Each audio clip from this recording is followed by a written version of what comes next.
tidak memberi manusia harus bersabar.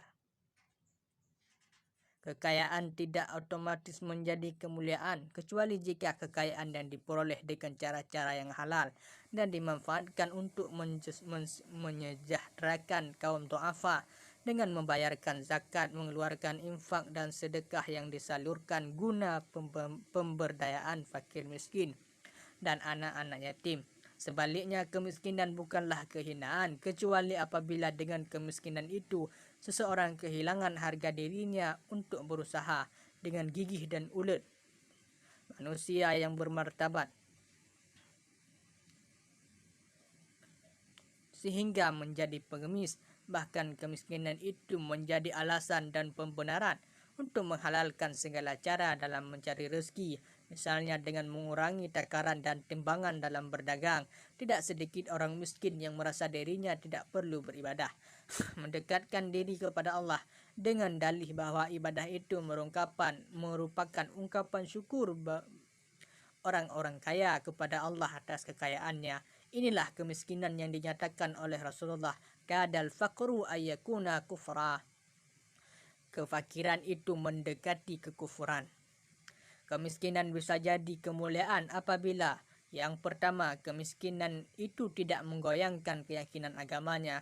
Yang kedua, kemiskinan itu melahirkan etos kerja dan kesabaran dalam berusaha, dalam pengertian gigih, ulet, dan bertahan serta tekun dan teliti dalam membedakan usaha yang halal dan yang haram. Yang ketiga, kemiskinan itu tidak menghalanginya untuk tekun beribadah. Serta yang keempat, dalam kemiskinan itu ada kepedulian dan tanggung jawab kepada sesama orang miskin dan nilai-nilai kemanusiaan untuk membangun harkat dan martabat umat manusia. Adapun yang dimaksud dengan bersabar ketika diuji dengan kesulitan dan kemiskinan, maka pengertian sabar yang dimaksud adalah konsep sabar yang mengacu kepada pengertian sabar yang berikut. As-sabru habsun nafsi ala ma yaqtadihi al-aqlu wa syar'u aw amma yaqtadiyani habasaha anhu. Fasabru lafdun amun wa rubbama khulifa baina asma'ihi bihasbi ikhtilafi mawaqi'ihi. Fa in kana habsun nafsi li musibatin sumiya sabran la ghaira wa yudaduhu jaza'u. Wa in kana limuharabatu sumiya syaja'ah wa yudaduhul jubnu. Wa in kana fil mudjarati sumiya rajba sadri wa yudaduhu dhajaru. Wa in kana fi imsakil kalami sumiya kitmanan wa yudaduhu al-madlu. Wa qad sumiya Allah ta'ala kullu dhalika sabaran. As-sabru, kesabaran adalah menahan, mengendalikan nafsu sesuai dengan apa yang dikehendaki akal dan agama atau yang ditetapkan oleh keduanya. Konsep as-sabar merupakan istilah yang bersifat umum, terkadang bisa digantikan dengan istilah lain sesuai dengan konteksnya. Yang pertama, jika istilah sabar itu berkenaan dengan pengendalian emosi terhadap musibah yang menimpanya, maka dinamakan kesabaran, tidak dinamakan dengan istilah yang lain. Adapun lawan kata dari kesabaran ini adalah kegelisahan, kecemasan, dan atau kekhawatiran. Yang kedua, jika istilah as-sabar ini berkenaan dengan daya tahan untuk berperang, maka dinamakan dengan syaja'ah, keberanian, yang berlawanan dengan al-jubnu, penakut.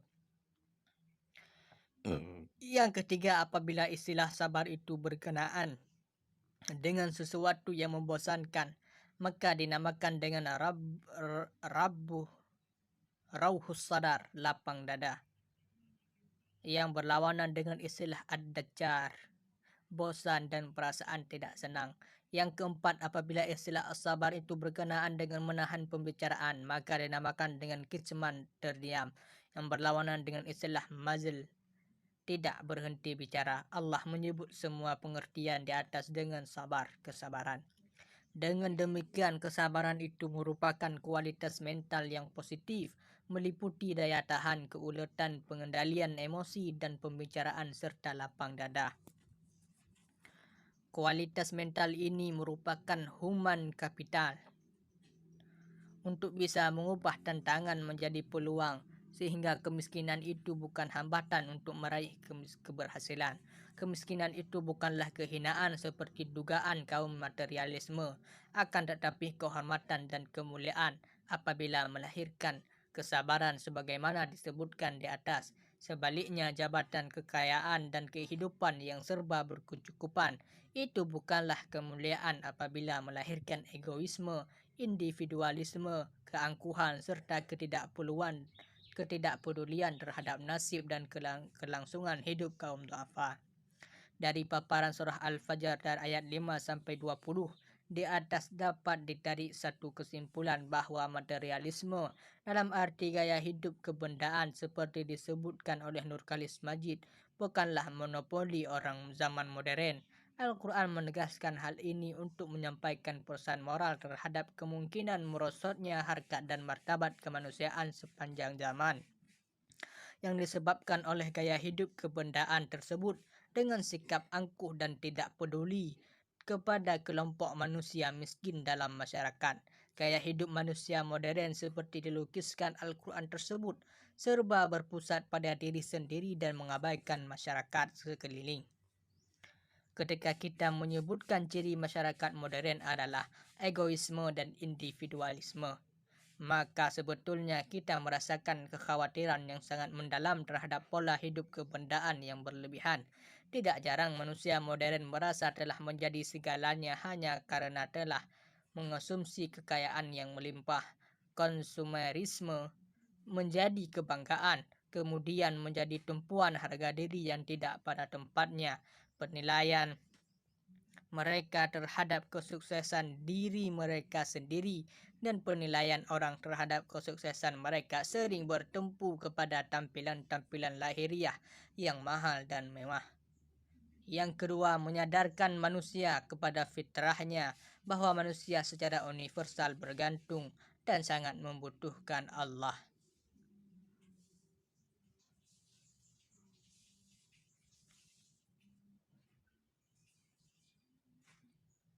Al-Quran membimbing manusia supaya menyadari fitrahnya yang suci, bahawa pada hakikatnya manusia tidak bisa lepas dari Tuhan, tergantung kepada Tuhan dan sangat membutuhkan Tuhan. Perhatikanlah ayat firman Tuhan. Fa'aqim wajhaka lid-dini hanifa fitratallahi allati fataran nasa 'alaiha la tablila li khalqillah dzalika ad-dinul qayyim walakinna aksaran nasi la ya'lamun. Maka hadapkanlah wajahmu dengan lurus kepada agama Islam sesuai fitrah Allah yang disebabkan Dia telah menciptakan manusia menurut fitrah itu. Tidak ada perubahan pada ciptaan Allah. Itulah agama yang lurus, tetapi kebanyakan manusia tidak mengetahui. Ar-Rum 30. Fitratallah secara bahasa berarti ciptaan Allah. Maksudnya agama Allah, agama Islam, merupakan ciptaan Allah. Fitrahnya untuk kebaikan seluruh umat manusia. Sebagian ulama tafsir mengartikan fitrah dengan kejadian. Maksudnya Allah menciptakan manusia dengan fitrah atau kejadian yang bersifat pembawaan sejak lahir. Mengetahui Tuhannya dengan kejadian itu. Seorang anak sejak lahir menjadi makhluk bertuhan, mengetahui dan membutuhkan Tuhan sesuai dengan perkembangan akal dan pengetahuannya. Kejadian atau fitrah manusia berbeda dengan kejadian atau fitrah binatang yang tidak sampai kepada pengetahuan tentang Tuhannya. Fitrah manusia yang senantiasa membutuhkan Tuhan itu dijamin oleh Allah tidak akan pernah mengalami perubahan. Namun mungkin saja manusia dalam perjalanan hidupnya mengabaikan fitrah atau kejadian ini sehingga ia tidak membutuhkan Tuhan, bahkan menyatakan dirinya tidak bertuhan. Kebutuhan manusia kepada Allah yang merupakan fitrah atau kejadiannya tersebut ditegaskan Allah di dalam ayat Al-Quran. Ya ayuhan nasu antumul fuqara'u ilallah wallahu wal ghaniyul hamid. Wahai manusia, kamu sekalian membutuhkan Allah dan Allah dialah yang maha kaya, tidak membutuhkan sesuatu, maha terpuji. Fatir 15. Pada ayat ini istilah al-fuqara dalam bentuk jamak fakir, al-faqir, merupakan kata kunci untuk memahami pesan ayat secara komprehensif. Istilah fuqara adalah al-faqir secara bahasa berarti orang yang membutuhkan. Perkataan al-faqru yang menjadi akar kata al-faqir menurut Raghib al-Asfahani berarti wujudul hajati ad-dururiyati wadhalika amun lil insani madama fi darid dunya bal amun lil mawjudat. Adanya kebutuhan mendasar yang berlaku universal bagi seluruh manusia selama hidup di dunia, bahkan merupakan kebutuhan mendasar bagi seluruh makhluk hidup. Dengan demikian, menurut hemat penggalan ayat Al-Quran pada surah Al-Fatir 15 di atas yang berbunyi antumul fuqara'u ilallah mengandung makna fundamental, yakni bahwa hakikat manusia adalah makhluk yang membutuhkan Allah sebagai kebutuhan mendasar yang berlaku universal bagi seluruh manusia selama hidup di dunia. Bahkan kebutuhan kepada Allah itu merupakan kebutuhan seluruh makhluk. Di dalam Al-Quran ada dua dilalah konotasi makna al-faqr dan al-fuqara. Pertama, sosial ekonomi. Dilalah ini merupakan dilalah umum tentang istilah al-faqir dan al-fuqara di dalam Al-Quran, sehingga kebutuhan yang terkandung di dalam dua istilah ini mengindikasikan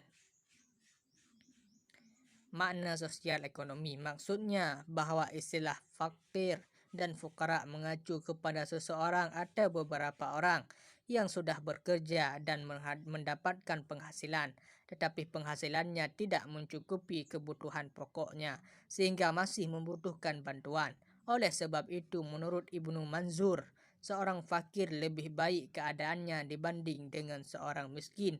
Orang miskin itu orang yang tidak memiliki sesuatu apapun. Kedua, eksistensi manusia.